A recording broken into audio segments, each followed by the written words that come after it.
అంటే మొత్తం నియోజకవర్గం మొత్తం నుంచి బయలుదేరుతున్నారు.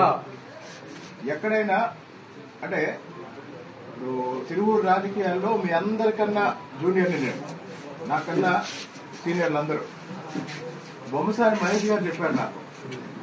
బొమ్మసాని మహేష్ గారు తిరువూరు పట్టణానికి 11 సంవత్సరాలు పట్టణ పార్టీ అధ్యక్షుడిగా చేశారు. ఆయన్ని ఎన్నుకునేటప్పుడంట రాష్ట్ర పార్టీ ఒక పరిశీలకుని పంపించి పోటీ జరిగి ఎన్నుకున్నారు.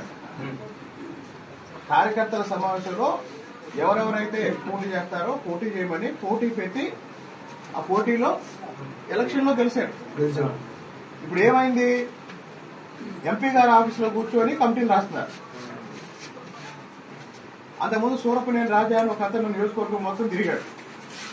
పార్టీ పదవులకి నామినేటెడ్ పోస్టులకి డబ్బులు వసూలు చేశాడు. ఆ తర్వాత ఎంపీ గారి ఆఫీసులో మూల్పూర్ కిషోర్, తిరువూరు నియోజకవర్గంలో ఇసుక మాఫియా నడిపేది ఆయనే, రేషన్ మాఫియా నడిపేది ఆయనే, పార్టీ పదవులు అమ్ముకుంటుంది ఆయనే. ఇవన్నీ పార్టీ నాయకత్వానికి చెప్దాము. 24వ తారీఖున బయలుదేరారు.